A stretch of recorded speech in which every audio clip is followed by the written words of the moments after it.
Les agriculteurs à l'honneur sur Savoie News. On part dans le pays albanais avec Florent Belleville. Bonjour, comment ça va Florent? Bah écoutez, bonjour, ça va bien, on tient le choc.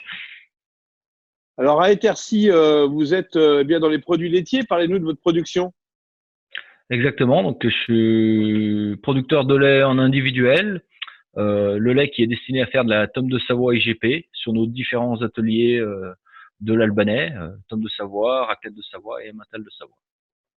Alors la vie à Étercy, c'est votre village, a un petit peu changé avec le confinement, j'imagine. Bah effectivement, comme tous les petits villages de campagne, on voit beaucoup moins de monde circuler, beaucoup moins de monde à l'extérieur des maisons, etc.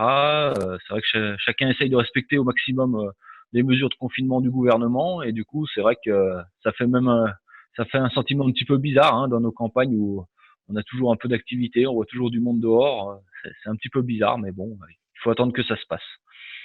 Florent, parlez-nous du quotidien en ce printemps.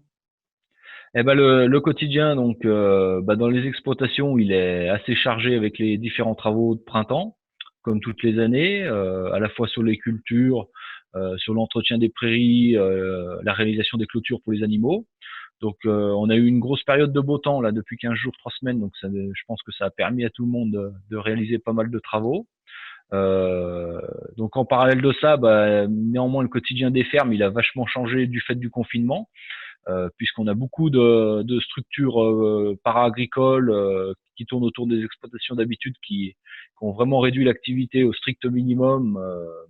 Donc c'est vrai que ça change un peu la vie d'exploitation, que ce soit les vétérinaires, les différents représentants, etc. On a beaucoup moins de monde qui passe aux exploitations et on essaye aussi de mettre en place les consignes sanitaires au maximum pour limiter le risque.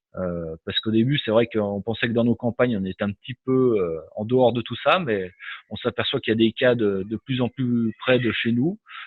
Encore récemment, il y a le commerçant en bestiaux qui m'a envoyé un message pour me dire qu'il était positif au corona. Donc voilà, il faut faire attention, il faut prendre des mesures et ma foi, on attend un peu comme tout le reste de la population, on attend que ça passe. Alors justement, la population change aussi ses habitudes en termes de consommation. On ne vend pas autant de fromage et de lait qu'on le pensait ou qu'on a l'habitude de le faire en cette période. Mais c'est vrai que c'est des données qui bouleversent un petit peu notre économie agricole, comme partout ailleurs en France. Mais c'est vrai que on s'y attendait sûrement pas. On pensait que les gens allaient au contraire plutôt réaliser des actes d'achat assez conséquents, etc. Mais en fait, euh, les actes d'achat ont totalement été changés par rapport aux habitudes des consommateurs. Et c'est vrai qu'aujourd'hui, on a des ventes de fromage qui s'écroulent, on a les restaurants qui sont fermés, que ce soit en vin de Savoie ou en fromage de Savoie ou etc. Tout autre produit, c'est pareil, ça se casse la gueule, comme qui dirait.